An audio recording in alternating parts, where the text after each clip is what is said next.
We have decided to inflict her with only one sentence, that is sentence of death.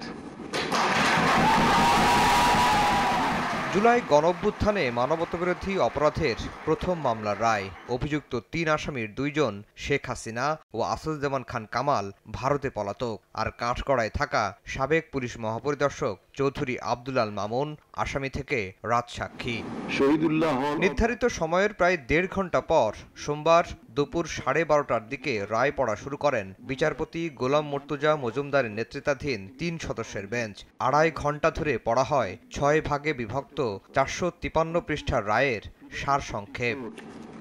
রায়ে শেখ হাসিনা ও আসাদুজ্জামান খান কামালের বিরুদ্ধে মানবতাবিরোধী অপরাধের প্রমাণ মেলায় ২ জনের মৃত্যুদণ্ড ঘোষণা করেন ট্রাইব্যুনাল।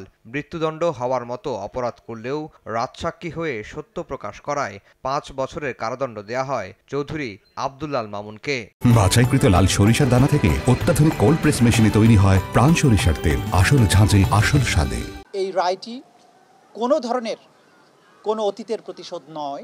এই বাংলাদেশে যেভাবে রাষ্ট্রের শাসক হয়ে দেশের নাগরিক, বিশেষ করে তরুণ ছাত্র জনতার রক্তে পা ভিজিয়েছিলেন, তার বিচারের মাধ্যমে তাকে যে দণ্ড দেয়া হয়েছে, আমরা বিশ্বাস করি এই দণ্ড প্রদানের মাধ্যমে ইতিহাসের একটি অধ্যায়ের মীমাংসা হয়েছে।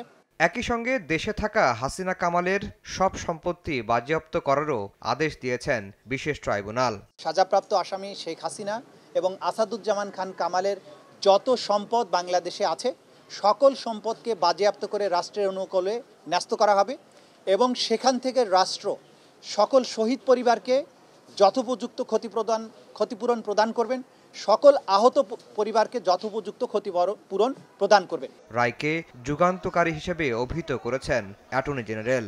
এ রায় একটি যুগান্তকারী রায়। এই রায় প্রশান্তি আনবে। এ রায় ভবিষ্যতের জন্য একটি বার্তা।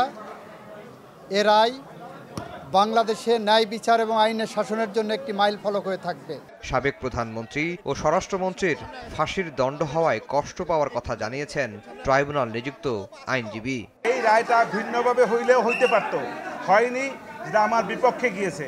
সেজন্য আমি ক্ষুব্ধ, আমি আমার ভিতরে কষ্ট লালন করতেছি। প্রসিকিউশন জানিয়েছে রায় প্রকাশের ১ মাসের মধ্যে সুপ্রিম কোর্টে আপিল করতে পারবেন আসামিরা, তবে সেজন্য দেশে ফিরতে হবে শেখ হাসিনা ও কামালকে।